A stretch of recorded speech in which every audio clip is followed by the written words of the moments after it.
베드로전서 3장 8절에서 4장 6절까지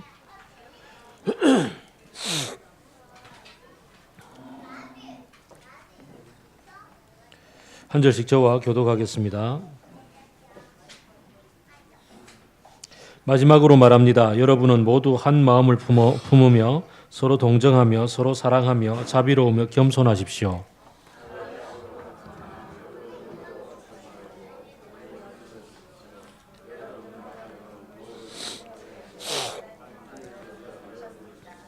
생명을 사랑하고 좋은 날 보려고 하는 사람은 혀를 다스려 악한 말을 하지 못하게 하며 입술을 닫아서 거짓말을 하지 못하게 하여라.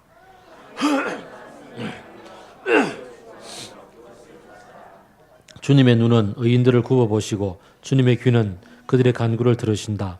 그러나 주님은 악을 행하는 자들에게서는 얼굴을 돌리신다.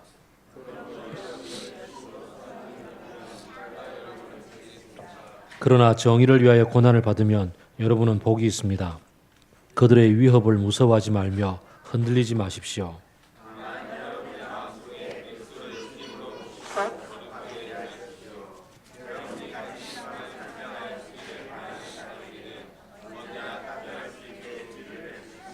그러나 온유함과 두려운 마음으로 답변하십시오. 선한 양심을 가지십시오. 그리하면 그리스도 안에서 행하는 여러분의 선한 행실을 욕하는 사람들이 여러분을 헐뜯는 그 일로 부끄러움을 당하게 될 것입니다.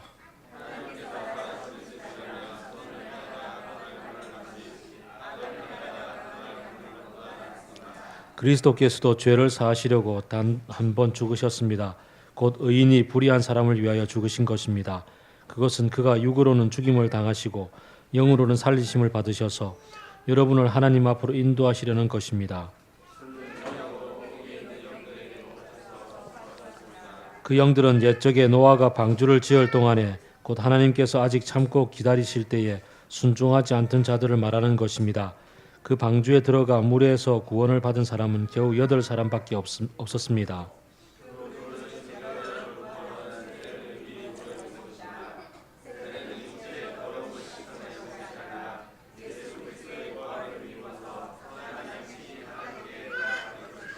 그리스도께서는 하늘로 가셔서 하나님의 오른쪽에 계시니 천사들과 권세들과 능력들이 그에게 복종하고 있습니다.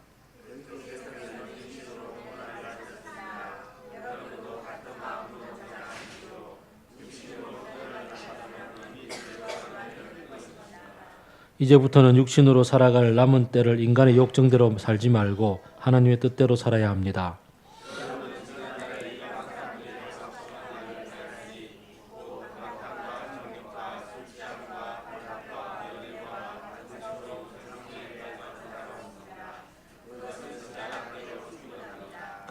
그들은 여러분이 자기들과 함께 그런 지나친 방종에 빠지지 않는 것을 이상히 여기면서 여러분을 비방합니다.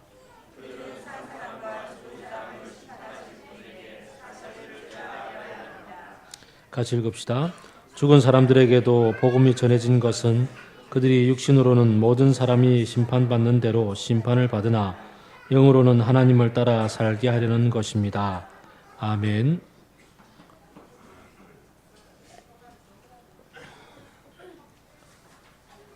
오늘 본문을 함께 묵상을 하면서는 조금 우리가 국어 공부를 조금 해야 됩니다. 그래서 예비적으로 국어 공부를 조금 하고 그 다음에 함께 말씀을 나누도록 하겠습니다. 주보 그 3페이지 보시면요.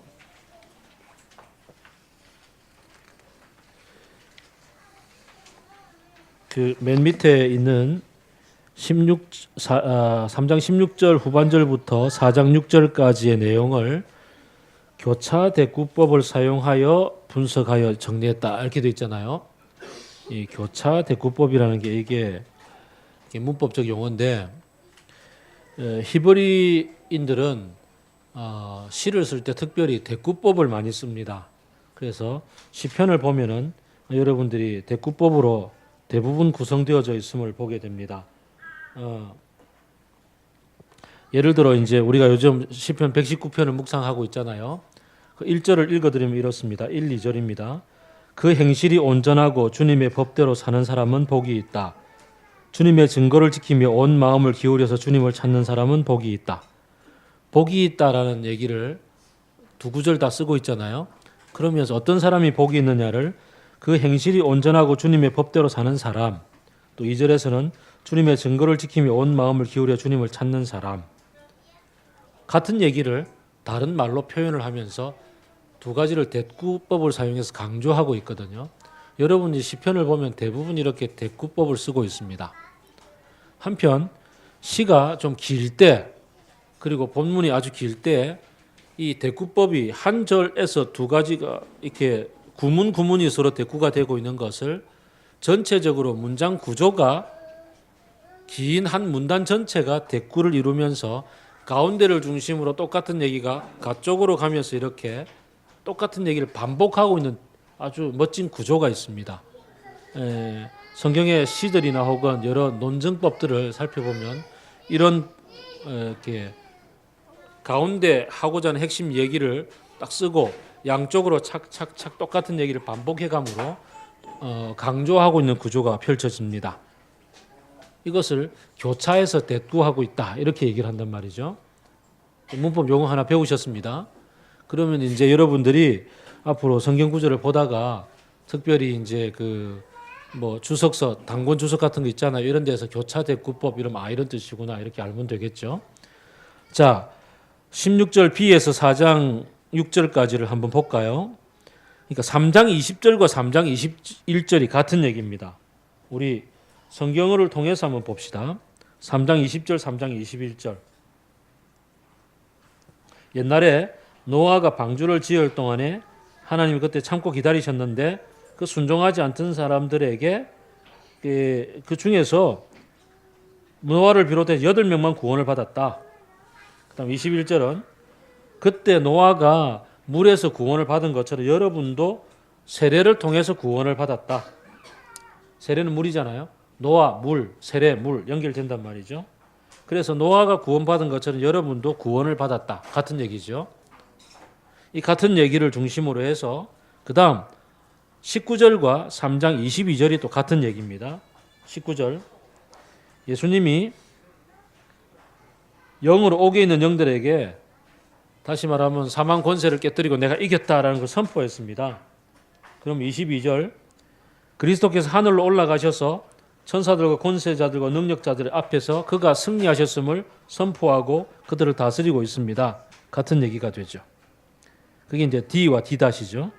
그 다음에 이제 C와 C-. 18절하고 4장 1절이 같은 얘기란 말이죠. 18절이 무슨 얘기인가요? 그리스도께서 죄를 사하시기 위해서 고난을 받으시고 죽으셨다. 이 얘기죠. 그러면은 4장 1절 전반부 그리스도께서 육신의 고난을 당하시고 고난을 당하셨다. 이 말이죠. 그 다음에 이제 B로 갑니다. 3장 17절하고 4장 1절 후반절에서 2절이 같은 내용이란 말이죠. 그래서 17절을 보면 무슨 얘기입니까? 하나님이 바라시는 뜻, 하나님의 뜻 안에서는 우리가 고난을 받아야 되지 않겠냐? 4장 1, 2절 같으면 우리도 육신의 남은 때를 인간의 욕정대로 살지 말고 고난을 받으며 살자 이런 얘기죠. 자, 그러면은 우리가 이렇게 육신의 남은 때를 고난을 받고 살 때 마지막 3장 16절과 4장 3절 이하 우리가 그 선하게 사는 것 때문에 고난을 당하게 될 거다. 비방을 받게 될 거다. 이런 얘기죠. 같은 얘기다. 뭐 이 정도만 기억합시다. 뭐 열심히 공부를 하면 신학자가 될 거니까 여러분 모두 다 많이 신학자 되지 마십시오. 이런 구절이 지난번 묵상할 때 있었죠. 그러니까 이렇게 대꾸가 되는구나. 이 정도만 알면 되겠습니다. 그 다음 이제 또 해결해야 될 어려운 주제가 하나 있습니다. 19절입니다. 이게 예비 지식을 잘 공부를 해야 이제 본문이 잘 들어가집니다. 19절. 예수님이 영으로 옥에 있는 영들에게 가서 선포하셨습니다. 라는 얘기가 나옵니다. 얘기가 이제 신학자들 사이에서는 굉장히 어려운, 굉장히 복잡한 우리가 사도신경 가운데서 그 본디오 빌라도 고난을 받아 십자가에 못 박혀 죽으시고 그 다음에 장사한 지 사흘 만에 죽은 자 가운데 다시 살아나셨습니다. 나오잖아요. 그 사이에 원래 사도신경에는 어떻게 되어 있어요? 옥에 있는 영들에게 복음을 전하시고가 있어요. 근데 이게 우리 성경으로 우리 한국어에만 번역하면 빠졌어요. 영어에는 있어요. 영어로 사도신경을 고백하면 들어있는데 우리에게는 빠져 있어요. 그래서 이 우리나라의 신학자들이 사도신경을 번역하면서 논란이 되는 구절들을 빼버린 좀 안타까운 면이 좀 있습니다. 그럼에도 불구하고 이제 그 근거가 되는 게 오늘 본문인데요. 예수님이 십자가에 죽으셨잖아요. 3일 만에 부활하셨잖아요. 그럼 3일 동안 뭐 하셨을까요?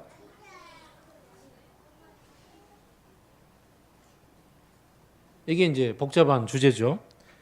그래서 예수님이 그 3일 동안에 죽은 자들이 머물러 있는 거고, 옛날에 왜 우리의 부활은 죽음 그 너머다, 작년 전반부에 공부하셨던 기억나죠? 기억 안 납니까? 우리가 죽고 그 다음에 다시 몸이 살아서 예수님이 다시 오시는 그날을 맞이하는 완성된 천국을 살잖아요. 그러면 우리가 지금 몸이 죽어서 영혼은 어디 가죠? 우리의 몸이 죽고 영혼이 천국에 가서 사는 거기가 천국입니까? 완성된 하나님의 나라입니까? 아니죠, 그죠? 거기는 중간 상태죠, 그죠? 몸이 다시 살아서 다시 오시는 주님과 함께 더불어서 회복된 이 땅에서 하나님의 나라를 완전히 살아갈 거잖아요. 그렇기 때문에 지금 우리가 몸이 죽으면 어딘가에 가 있겠죠, 그죠? 어딘가에 가 있을 텐데 예수님 안에서 예수님을 믿은 사람들은 예수님 안에서 낙원에서 산다라는 표현처럼 주님 안에서 평생 이렇게 즐겁게 함께 지내다가 몸이 다시 사는 그날 이후에 완성된 천국을 살겠죠. 그러면 그렇지 않는 사람들은 어떡하죠? 어디가 있을까요? 이게 이제 조금 복잡해진 문제가 되죠. 그래서 이럴 때 상상력이 필요한 거죠. 상상력이 필요한데 해리포터의 상상력에 의하면은 마지막 혼혈왕자 마지막이 뭐지? 죽음의 성물에서 최근에 한 질 다 읽으셨죠? 예. 죽음의 성물에서 보면은 덤블도가 아니고 해리포터와 이름을 말할 수 없는 그분이 서로 싸웠잖아요. 그리고는 둘 다 사라지잖아요. 쓰러지잖아요. 그리고는 킹스 크로스역 비슷한 데 가 있잖아요. 기억나나요? 그곳이 중간 단계처럼 해석이 되어진 상상력이죠. 그리고는 어디로 갈 것인가죠. 이제 해리포터 보고 덤블도가 나타나서 네 선택에 따라서 갈 수 있고 돌아갈 수 있다 이런 얘기를 하잖아요. 그래서 중간 단계에 대한 어떤 상상력을 그렇게 표현했구나라고 읽을 수가 있는데요. 또 중간 단계에 대한 또 다른 상상력은 나니아에 보면은 왜 반지 딱 끼고 가서 연못이 있는 좀 평온한 동네 있잖아요. 그리고 어느 연못에 들어가든지 또 다른 세계로 가잖아요. 그런 것이 어떤 중간 단계에 대한 상상력이 펼쳐진 것이거든요. 어쨌든 우리가 죽으면 중간 단계에 영혼이 좀 있을 것 같아요. 하나님을 잘 신실하게 믿고 산 사람들은 그 중간 단계도 좀 주님과 더불어 깊은 교제 속에서 누리겠지만 그렇지 않은 사람은 어딘가 있겠죠. 그래서 예수님이 죽으시고 부활하시기까지 3일 동안 거기 있는 영들에게 복음을 전했다. 이걸 이제 옥에 있는 영들이라고 표현을 하거든요. 라고 생각을 하는 견해가 있습니다. 이 견해는 초대 교회의 성도들과 신학자들과 그리고 로마 카톨릭이 여기에 대한 견해를 따라갑니다. 그래서 로마 카톨릭에 보면 왜 연옥 교리가 있잖아요. 그리고 이제 거기서 한 걸음 더 나가서 마치 예수님이 이때 복음을 전했던 것처럼 지금 중간 단계에 있는 사람들에게 우리가 이 땅에서 예수님 또 누군가에게 좀 기도해서 좀 잘 도와주세요. 그럼 그분들이 이렇게 다시 복음을 통해서 구원을 받을 수 있다. 이런 견해를 가지는 게 가톨릭이고요. 좀 이상하다. 그건 좀 아닌 것 같다. 이 땅에서 잘 믿고 예수님을 영접하든지 아니든지 선택은 여기서 끝나는 거지 거기까지 연결될 까닭이 없다라는 생각하에서 오늘 본문을 해석하기를 그리스도께서 그렇다면 오늘 본문에서는 분명히 바로 앞뒤에 노아 시절이 나오니까 그러니까 노아 시대에 수많은 사람들이 죽었잖아요. 그렇다고 노아가 살아난 까닭이 노아나 그 사람들이나 뭐 특별한 차이가 별로 없는데 노아는 선택을 받고 살아났고 거기 있는 사람들은 기회조차 없이 싹 사라졌으니까 그러니까 그리스도께서 노아 시대에 사람들에게 복음을 전했다. 또 좀 더 나아가서 어떤 사람들은 노아를 통해서 복음을 전했다. 이걸 얘기하는 거다라고 얘기하는데 로만 가톨릭에 대해서 이렇게 반대급부로 튀어나왔던 종교개혁자들이 초기에 반대급부적으로 해석을 하기 때문에 문맥에 매달려서 이렇게 해석을 했었어요. 근데 오늘 문맥하고 좀 별 상관이 없는 해석이에요. 또 땡 아닌 것 같다. 그래서 이제 세 번째로 해석을 하기를 예수님이 지금 우리가 교차대 구법으로 따라서 읽으니까 19절이 어디에 해당되어집니까? D와 D-잖아요.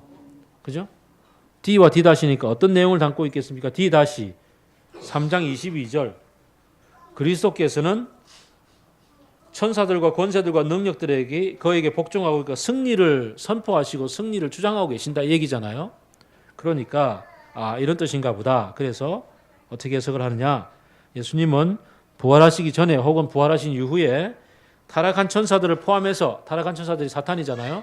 사탄을 포함해서 그 모두에게 승리하셨음을 선포하신 것이다.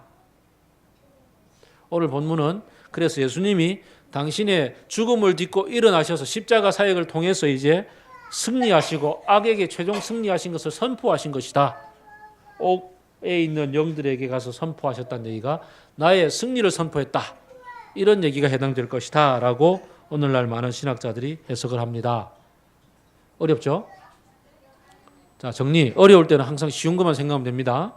그래서 오늘 본문을 가지고서 어떤 사람들은 연옥 교리를 지지하기도 하고 어떤 사람들은 그거 아니다. 노아 시대였다. 단순하게 얘기하지만 땡땡땡 아니고 그래서 오늘 문맥으로 본다면은 예수님이 고난을 받으고 십자가에 죽으심으로 최종 승리하시고 승리를 선포하셨다. 요거 하나만 받아들이면 되겠습니다. 이해가 되셨습니까? 안 된 것 같아요. 자, 앞에 거 다 생각 안 해도 됩니다. 이 얘기는 이 본문이 워낙 다양한 해석을 하기 때문에 좀 해석을 들려드린 것에 지나지 않고 오늘 본문은 문맥 속에서 예수님이 승리하셨다. 그런 것을 선포하셨다. 고난을 당하시고 십자가에 죽으시고 그것을 통해서 악에게 최종 승리하셨다. 됐죠? 됐습니다. 그 다음 또 마지막 오늘 조금 본문이 어려워서 좀 보충 설명이 많습니다. 마지막으로 4장 6절입니다. 사실 이 금방 19절하고 연결되어지는 본문인데 죽은 사람들에게도 복음이 전해진 것은 그들이 육신으로는 모든 사람을 심판받는 대로 심판을 받으나 영으로는 하나님을 따라 살려 하는 것입니다. 라는 것인데요. 이것은 5절에 대한 보충 설명입니다. 그래서 전체 설교를 마치고 설명해 드리겠습니다. 설교 속에서 함께 설명을 하겠습니다. 자, 두 가지 해석했습니다. 문법 배웠습니다. 교차대꾸법. 그래서 가운데 얘기를 중심으로 착착착 벌어진 똑같은 얘기를 반복하고 있다. 그래서 이 긴 얘기가 다시 말하면 이 16절 후반절부터 4장 6절까지 전체 긴 얘기는 반만 딱 보면 된다. 어디서부터 반만 보면 될까요? 앞뒤로 그냥 3장 21절부터 4장 6절을 보든지 3장 16절부터 20절까지 보든지 해서 딱 반만 보면 똑같은 얘기를 반복하고 있다. 그 다음에 19절은 해석을 할 때 특별히 예수님이 승리하셨다라고 해석을 하면 되겠다. 자, 이제 예비 끝. 공부가 끝났습니다. 우리가 지난주에 함께 아내와 남편이 서로 어떻게 함께 말씀 안에서 상호 순종하며 살 것인가 말씀을 나누었습니다. 특별히 우리가 명절을 앞두고 아내와 남편이 서로 피차 복종하고 섬길 것에 대해서 도전을 하고 말씀을 잘 붙잡고 승리하셨죠? 다 뭐 집으로 돌아오는 길에 싸우고 헤어지고 이런 얘기 없었죠? 잘 섬기고 살았으리라 여겨집니다. 어찌나 말씀을 잘 따라 순종하셨던지 오늘 아침에 우리 박주현 목사님은 들어오시자마자 첫 번째 말씀이 삶을 나누는 말씀이 명절 주부 증후군을 겪고 왔습니다. 이렇게 얘기를 하고 들어오셨어요. 얼마나 많이 아내를 섬겼던지 참 감사한 일입니다.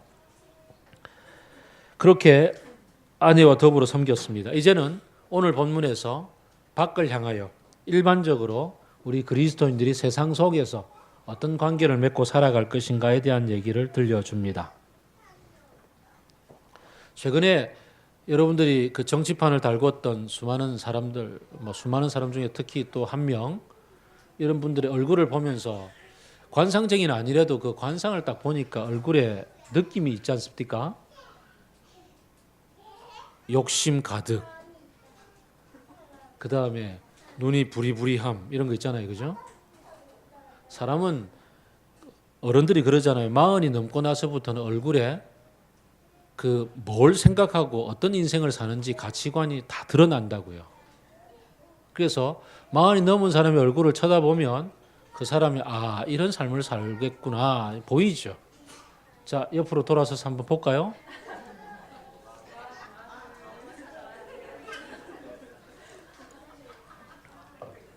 그러면 그리스도인 하면 어떤 얼굴로 드러나는 것이 보통일까요? 이웃들이 바라보는 그리스도인 어떤 얼굴일까요?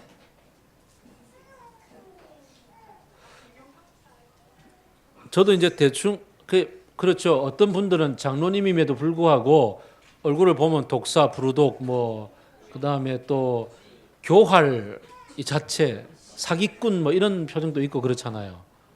자, 그런 현실적인 다양한 것을 좀 넘어서서 가장 모델적인 사람 하면 누굴까요?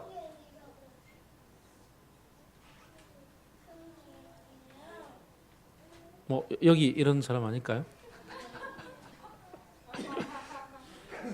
오늘 본문 8절이 그 얼굴을 보여주고 있습니다.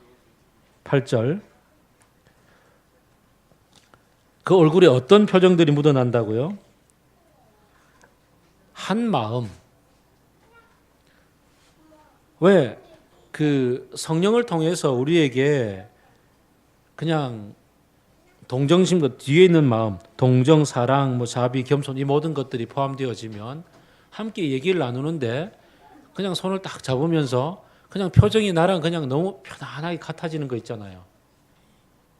나랑 너무 이렇게 동병상련처럼 같아지는 것. 기쁜 사람과 함께 같이 그냥 스스럼없이 기뻐할 줄 알고 슬픈 사람 만나면 그냥 같이 슬퍼할 줄 알고 이렇게 사람이 그와 이렇게 같은 마음으로 쫙 같이 쉽게 동화되어져 가는 사람. 성령께서 우리 속에 계심으로써 누군가의 마음을 같이 느끼고 깨달아 주시는 그런 표정들이겠죠. 동정하며 동정한다를 우리가 잘 못 느끼겠거든. 동정의 반대가 무정이잖아요. 무정한 사람 얼굴 표정 어떨까 생각해 보면 반대가 느껴지겠죠. 주님이 가진 마음, 불쌍히 여기는 마음, 그냥 마음이 그냥 쉽게 가서 같이 마음이 불쌍해서 같이 그냥 그 마음을 쉽게 공감하고 나눌 수 있는 사람. 그 마음 속에 숨어 있는 게 사랑이겠죠. 사랑은 주님이 우리에게 주신 마음입니다. 시기와 미움과 다툼과는 반대되는 것. 제일 대표적인 것은 자비로움.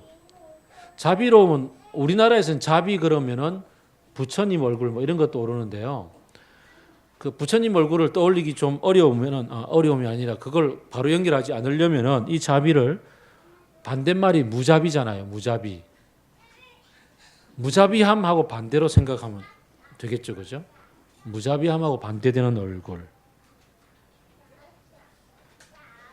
그러면 뭔가가 좀 떠오를 거예요.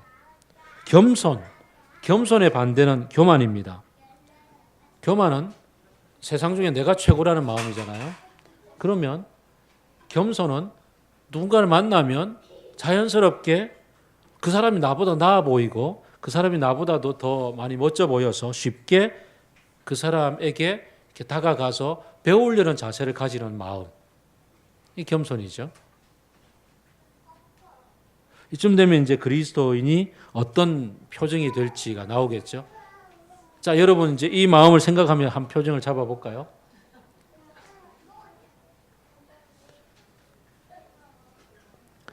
그리스도인들이 이렇게 살아가는 모습을 한마디로 정의한다면 어쩌면은 가장 마음씨 좋은 이웃, 아저씨, 아줌마, 언니, 이모, 형님 이쯤 되겠죠.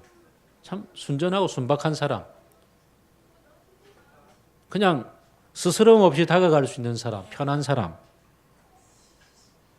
이런 사람은 구절을 보게 되면 사람들을 만나면 심지어 악인에게조차도, 내게 해꾸짓하는 사람에게조차도 거기에 욱해서 그냥 덤벼들지 않고 복을 빌어주는 사람.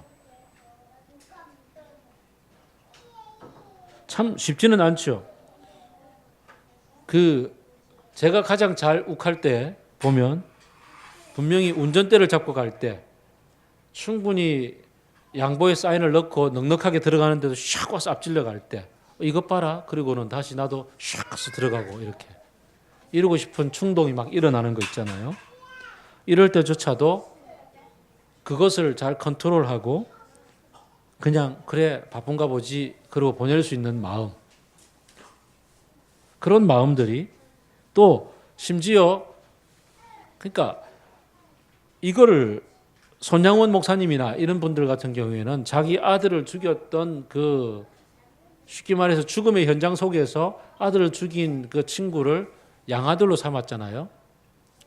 굉장히 먼 이웃들의 얘기처럼 들리는데 이게 조금 전에 제가 말씀드렸던 것처럼 자동차에서 욱하는 성격을 참고 그냥 네가 바쁘겠지 하고 보내줄 수 있는 그런 마음들이 쌓이다 보면 그 상황이 되면 그렇게 될 수가 있겠죠.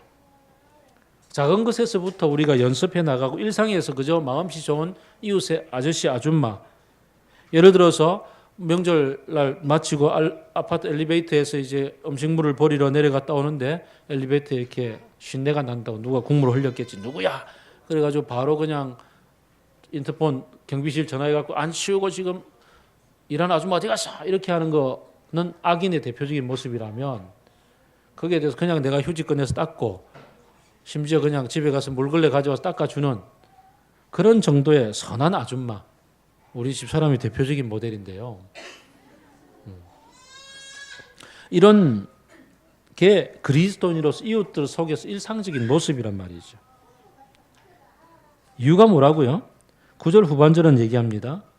하나님이 내 마음속에 이런 복을 부어주셨기 때문에 그렇다고요. 하나님이 우리를 그리스도인 되게 하신 것은 이것을 누리고 살라고, 사실 내가 하나님으로부터 받아 누렸던 게 이것이기 때문에 하나님이 내가 아무리 악한 마음으로 막 뒤집어지고 있는 상황 속에서 하나님은 나에게 네가 그랬어? 네가 지금 나에게 그렇게 대들었단 말이지. 그러고 팔 잘라버리고 눈 뽑아버리고 그렇게 안 하셨거든요. 하나님이 나를 받아주셨던 마음이 불쌍히 여겨주시는 마음이고 내가 기쁠 때는 같이 기뻐해 주시고 같이 장난치고 싶을 때 장난쳐 주시고, 이번에 우리 친묵기도 갔을 때 두 분의 형제가 예수님과 함께 동행하는 장면을 묵상하면서 예수님이 참 장난꾸러기였다라는 모습, 장난치시는 모습에 너무 기뻐하시고 아주 같이 반응하셨던 모습을 보았어요.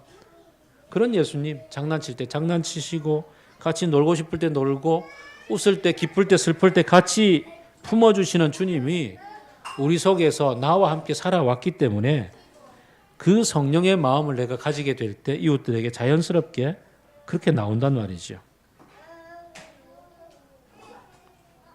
이쯤 되면 우리가 마음속에서 주님을 누리는 것이 자연스럽게 표현되어지는 거죠.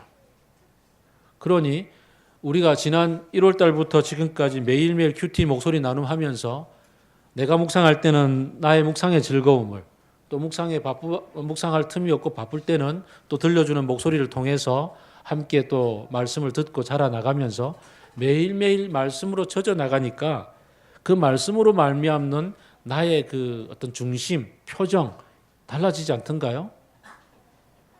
1월 달부터 지금까지 여러분 중에서 부부싸움 하신 횟수를 돌아보면 그전보다 좀 줄지 않았던가요? 아닌가요?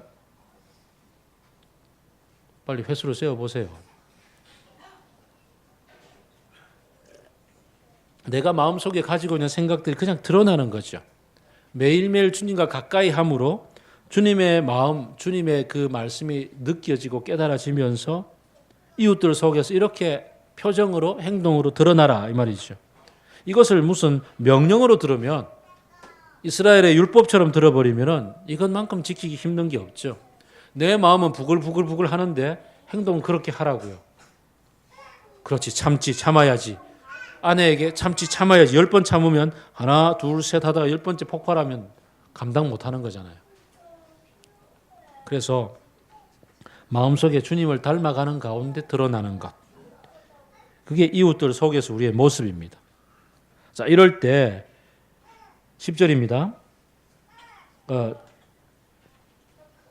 10절부터는 이제 시편 34편을 인용해서 아주 구체적인 예들을 들어주고 있죠. 그래서 예니까 시편에서 어떤 시인이 노래하기를 우리가 생명을 사랑하고 좋은 날을 보려고 하는 사람은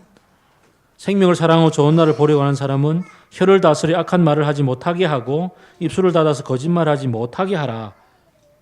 악을 떠나 선을 행하고 평화를 추구하고 쫓아라.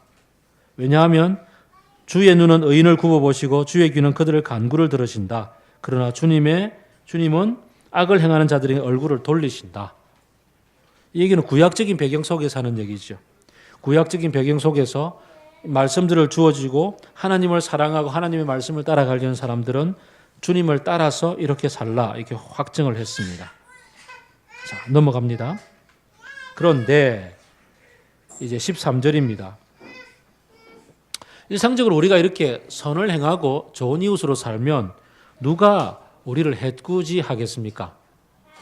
착한 사람에게 웃는 낯에 침 못 뱉는다는 게 일반적인 얘기잖아요. 그렇단 말이죠. 일상적으로 그럴 것 같다고 예상을 합니다. 그러나 13절은 누가 해치겠습니까? 라고 얘기해 놓고 괄호 속에서 그렇지만 분명히 해칠 사람이 있다라고 얘기를 합니다. 왜요? 14절부터 그러나 정의를 위하여 고난을 받은 여러분이 복이 있습니다 라고 얘기하는 데서부터 그 마음을 읽을 수가 있습니다.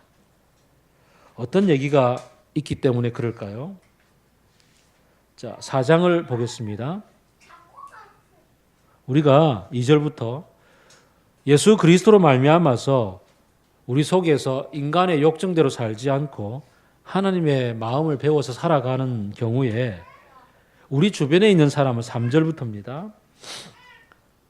방탕과 정욕과 술취함과 환락과 연회와 가증스러움과 이런 우상숭배에 빠져 살고 있는 사람들 주변에서 내가 착한 행동을 합니다. 처음에는 도움을 받고 이익을 누리니까 좋습니다. 그런데 점점 가다 보니까 어때요? 이상합니다. 야, 니만 잘났나? 이런 생각이 듭니다. 악을 행하는 자기가 선을 행하고 살아가는 착한 사람을 바라보는 순간 이게 거울이 되어서 내 모습이 비춰집니다. 그 순간 우리는 거울을 깨뜨려 버립니다.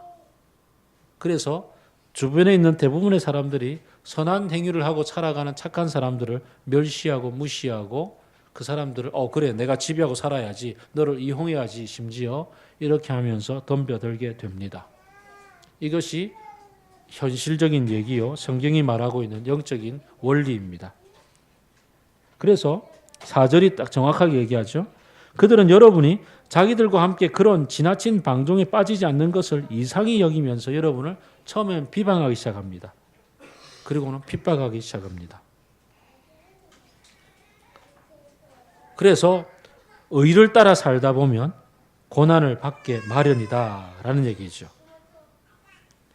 주님을 따라 살다 보면 처음부터 무슨 거룩한 행동을 해서가 아니라 처음부터 무슨 전투 투사가 되어서 사회 정의를 부러지셔서가 아니라 선하게 살다 보면 사는 것이 누적이 되다 보면 주변 사람들이 너는 왜 나처럼 살지 않냐 이것 때문에 핍박을 하게 됩니다. 그래서 이런 벌어지게 되는 거죠. 우리는 여기에서 환난과 핍박을 당하게 됩니다. 이럴 때 어떻게 하라고요? 지금부터 이제 그 얘기가 중요합니다. 13절은 얘기합니다. 무서워하지 말라. 흔들리지 말라. 저희들이 위협을 할지라도 무서워하지 말라. 또 본문은 원어를 잘 분석을 해보면은 저희의 두려워함을 두려워하지 말라 이렇게도 번역이 되어집니다. 다시 말하면 두 가지가 다 가능해지죠. 첫째, 저희들의 핍박을 무서워하지 말라. 둘째, 저희가 무엇 때문에 저 삶을 살고 있는지, 무엇 때문에 너희들과 다른 삶을 살고 있는지, 저희들이 무서워하고 있는, 저 사람들이 무서워하고 있는 그것에 끌려가지 말라. 거기 흔들리지 말라. 라고 얘기를 합니다. 그렇죠. 사람들이 왜 술 취하고 왜 방탕에 빠지고 정욕에 휩쓸리고 연애와 가정스러운 우상 숭배에 빠져 살까요? 왜 자기중심적으로 살까요? 왜 지난 정부에서 그 통설에 의하면 지난 정부의 수반이었던 분께서는 그 이전하고는 비교가 안 되는 엄청난 몇십 조에 해당되는 그러한 뒷돈을 챙기고 지금 조용히 살고 계시다고 얘기를 하는 만큼 그만한 엄청난 돈을 왜 챙겼을까요? 무엇이 두려워서 그랬을까요? 또 심지어 지난 그 연휴 초반에 중국에서 약 20조, 우리나라 돈으로 약 20조 원 정도에 해당되는 자산을 가지고 있는 기업가가 사형을 당했어요. 이유는 조폭적인 기업을 운영했기 때문에 상대 자기가 경쟁되는 기업을 조폭들 동원해 찾아가서 7명이나 살해를 했대요. 그래서 사형을 시키는데 진짜 조폭처럼 생겼더라고요. 얼굴도. 근데 죽기 직전에 눈물 뚝뚝 흘리면서 이제 밧줄 딱 걸려고 하니까 막 살려달라고 애원하면서 이제 내가 다시 살려만 준다면은 모든 재산 다 반납하고 노점상으로 살겠다고. 그는 뭐가 무서워서 그렇게 조폭을 동원해서 상대방을 죽이기까지 하면서 그 일을 했을까요? 거기에 휩쓸리지 말라는 거죠. 거기에 휩쓸리지 말고 우리 마음속에 주님을 모시고 15절 내 안에 계신 주님만 따라가면 된다는 거예요. 그들과 거룩하게 살라 구별되어 살란 말이죠. 주님을 따라 살면은 그 길을 두려워하지 않고 그들이 나를 핍박할지라도 무서워하지 않게 된단 말이죠. 그러면 이제 사람들이 그렇게 사는 우리들에게 질문을 합니다. 도대체 너 왜 그렇게 사냐? 뭐 그렇게 바보처럼 사냐? 그럴 때 그때가 주님이 주신 기회로 알고 15절 여러분에게 가지고 있는 그 희망에 대해서 설명을 들려주란 말이죠. 처음부터 예수 찬당 지옥 불신 외치면서 말로만 하지 말고 우리가 지금 야고보서 열심히 묵상하고 있는 것처럼 베드로전서도 계속 얘기하고 있는 것처럼 삶을 통해서 진실된 삶을 통해서 좋은 이웃으로 선한 이웃으로 그리스도를 드러내며 살다 보면 질문하는 사람을 만나게 되고 그에게 답변할 수 있는 말을 준비하고 들려주되 온유한 마음으로 들려주라.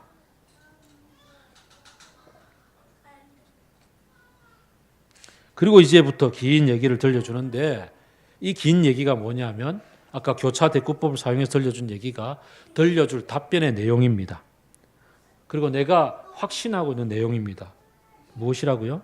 우리가 비방당하고 있는 상황 가운데 핍박을 당하고 있는 상황 가운데 기억해야 될 것은 그리스도 예수이시라고요. 그리스도 예수께서 이 땅에 오셔서 십자가의 길까지 가시기까지 어떤 삶을 사셨는지 그가 얼마나 이웃들에게 선한 이웃으로 살았는지 사람들이 다 무시하고 핍박했던 죄인과 세리들과 친구가 되었고 병든 자들과 그 다음에 눈먼 자들과 그리고 이게 문둥병자라고 사람들이 취급하지도 않았던 아주 불가촉 천민이라고 생각했던 사람들에게도 선한 양심을 가지고 선한 이웃으로 다정하게 함께 같은 마음을 가지고 함께 지내며 그들을 이렇게 세워준 그 삶을 따라 산 결과가 무엇이었냐고요. 그 결과는 어떤 사람들로부터 너 왜 그렇게 사냐? 내 안에 계신 내 아버지께서 하시는 대로 난 살고 있다. 내 아버지께서 하라고 하지 않은 것을 내가 한 적이 없다. 라고 얘기한 그 얘기에 대해서 그들은 핍박하다 안 되니 비방, 귀신이 씌었다. 바알세불이 씌었다고 비방하다 안 되니 죽이기로 작정하고 죽이게 되었다고요. 그러나 그리스도께서 의의 고난을 받으셨던 그 이후에 그 고난으로 말미암아 오히려 승리하시고 옥에 있는 영들에게 이제 죽음 이후에 이제 그 사탄을 비롯한 모든 영들에게 내가 최종적으로 승리하였다는 것을 선포하시고 그것을 통해서 노아 시대뿐 아니라 지금 우리들을 구원에 이르게 하셨다고요. 그리스도께서 우리를 구원하시기까지는 이런 엄청난 고초와 죽음에 이르게 되었다면 이제 그를 통해서 살게 된 우리가 그리스도와 더불어 고난에 동참하는 것이 당연하며 그것이 바로 하나님께서 이 땅을 우리를 통해서 교회를 통해서 구원하시고자 하는 길이 된다는 사실을 받아들이게 될 때 너희를 비방하는 자들이 오히려 최종적인 부끄러움을 당할 그 순간에 이르기까지 여러분들은 고난 속에서도 의젓하게 꿋꿋하게 걸어가야 되지 않느냐라고 얘기를 합니다. 마지막으로 그렇다면 그 사람들이 마지막으로 던지는 어떤 그 퀘스천 마크 혹은 자기들의 변명거리가 하나 있는데 이게 보충 설명입니다. 6절, 4장 6절. 그래, 너 그래 살아봤자 너도 죽고 우리도 죽잖아. 죽는 거 똑같은데 뭐하러 그렇게 사냐라고 얘기할 마지막 말에 대해서 내가 할 말이 있다라고 4장 6절이 얘기를 합니다. 그래, 다 죽는다. 우리도 지금 어쩔 수 없이 육신으로는 죽겠지만 그러나 영으로는 지금 우리가 죽을지라도 하나님을 따라서 살게 되고 오늘 여기서는 나오지 않겠지만 만물의 가장 마지막에 되었을 때 그때 이제 마지막 때 우리를 다시 살리신 그날의 최종 승리를 맛보게 될 것이다. 너희들이 아무리 변명한다고 해도 나의 이 삶을 막을 수가 없어 라고 담담하게 오늘 본문은 기술을 합니다. 결국 우리는 선한 이웃으로 그리스도인 하게 되면 가장 온유하고 가장 부드럽고 가장 자비로운 모습으로 겸손하기까지 한 모습으로 이웃 속에서 선하게 그냥 살아가는 모습. 그래서 예수님이 하신 얘기처럼 오리를 가자 그러면 심리까지 같이 동행해주고 겉옷을 내놓으라 그러면 속옷까지 벗어주고 오른쪽 뺨 맞으면 왼쪽 뺨도 내어줄 수 있는 그러한 삶을 내가 그리스도로부터 그렇게 대접받았기 때문에 그렇게 살 수 있는 것. 그런데 그 삶이 결국은 핍박으로 이어질 것이라는 것을 우리는 분명히 알아야 된다는 것. 핍박을 만났을 때 우리가 왜 이렇습니까? 난 예수님 말씀대로 살려고 했는데 왜 나에게 이 모양 이 꼴로 대접해 주십니까? 라고 주님을 비방할 것이 아니라 그것이 주님을 따라 사는 당연한 결과이고 그 결과 이후에 주님이 우리의 그 고난과 고초를 통해서 부활하신 예수 그리스도의 능력을 보여주시고 하나님 나라를 완성하시는 데 우리를 사용하실 것이기 때문에 그때 우리는 담담하게 받아들이라라고 이야기를 합니다. 여기서 이제 현실적으로 중요한 것은 선한 이웃으로 사는 것은 그래도 좀 우리가 다 할 것 같아요. 이게 고난과 핍박으로 이어질 때 이 고리 속에서 우리가 경험하게 되는 안타까움과 마음의 변화들입니다.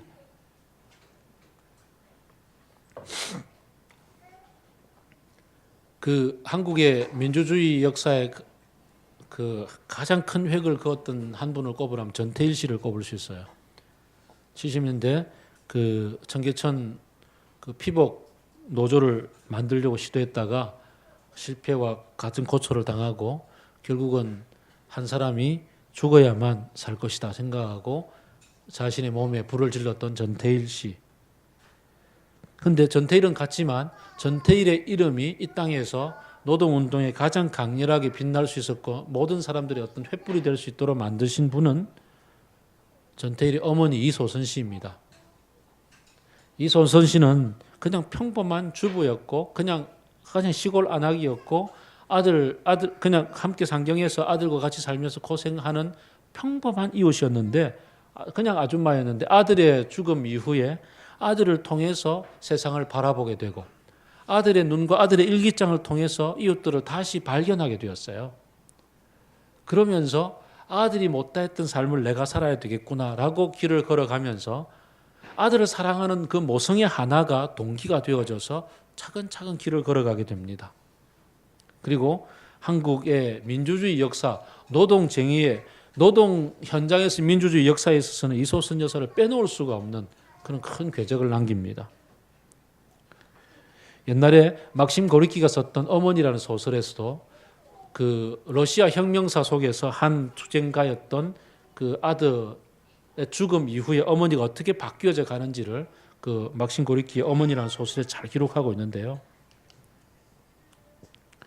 최근에 우리가 그 작년 잊을 수 없었던 그 4월 16일 세월호 사건 이후에 그냥 평범한 노동자로 살아가고 있던 김형호 씨라는 한 사람이 딸의 죽음을 통해서 딸의 죽음을 계기로 해서 딸의 죽음을 둘러싸고 벌어지고 있는 수많은 안타까운 현실들 앞에서 그 죽음을 어떻게든 내가 드러내고 싶고 그 빛을 갖고 싶다는 마음 때문에 단식을 시작했고 인간의 그 한계를 뛰어넘는 시간까지 버티면서 그럼에도 불구하고 무장투쟁하지 않고 그냥 힘없는 걸음으로서 우리를 만나달라고 우리와 대화하자고 청와대까지 가장 힘없는 걸음으로서 걸어서 갔다가 되돌아오는 일을 반복했음에도 불구하고 이분의 행동이 전체적인 의의 역사에 있어서 그리고 지금까지도 이어지고 있는 그 진상을 규명해야 된다고 꺼지지 않는 불길 속에서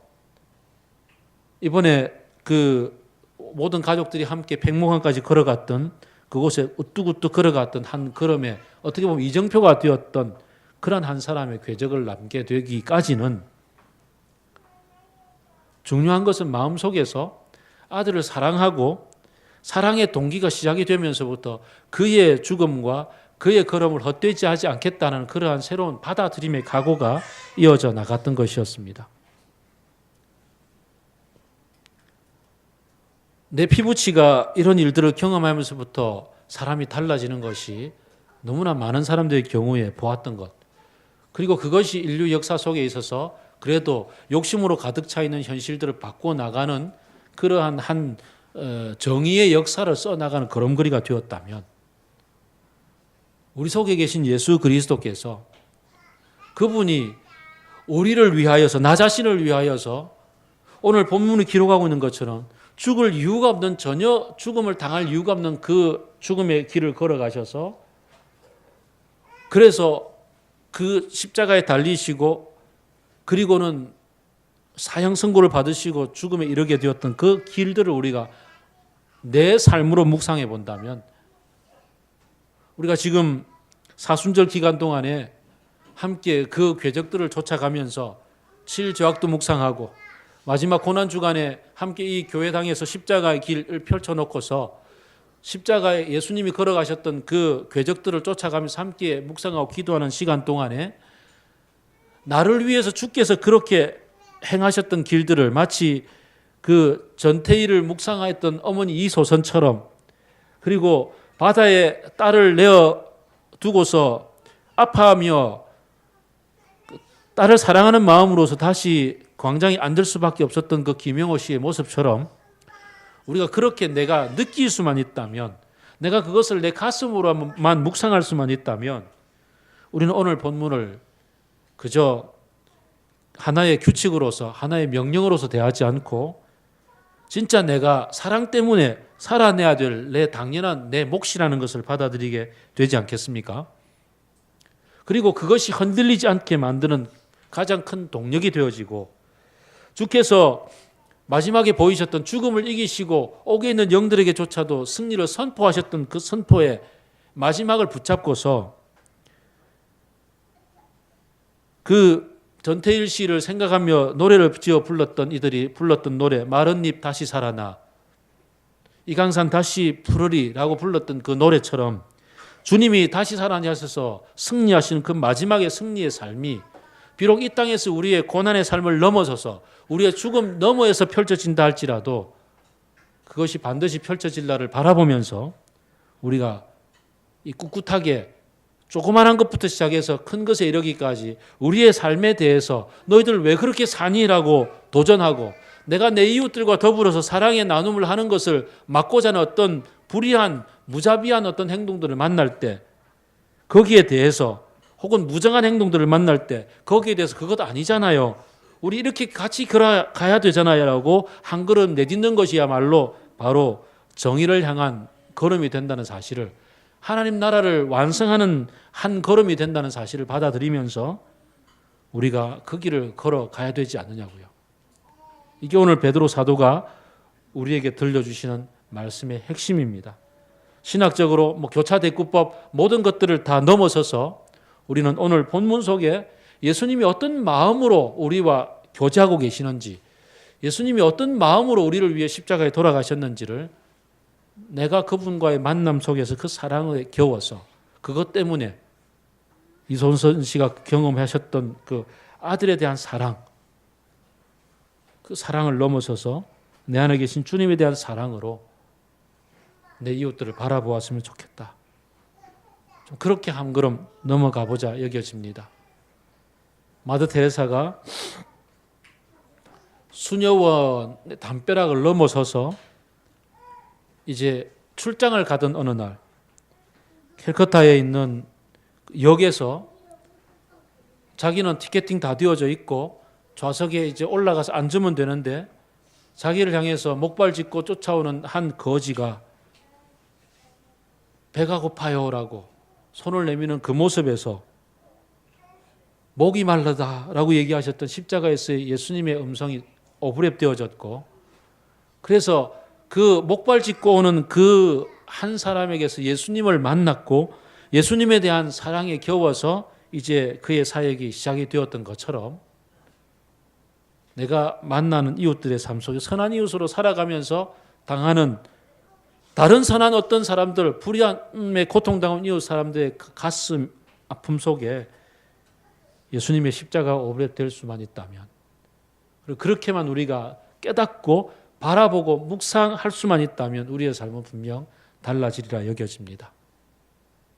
오늘 우리가 우리 이웃들과의 삶 속에서, 나 자신 속에서 좀 오버랩되어져 있는 주님의 삶을 묵상하면서 그 마음을 가슴으로 느끼면서 이 땅에 선한 이웃이 되어서 서로 사랑하며 동정하며 자비하며 겸손하게 주님의 길을 걸어가서 마침내 주님의 의를 이루는, 주님의 정의를 위해서 고난이라도 그 길을 포기하지 않고 걸어가며 대답할 말을 준비해서 들려줄 수 있는 그런 저와 여러분의 길이 되기를 바랍니다. 같이 기도하겠습니다.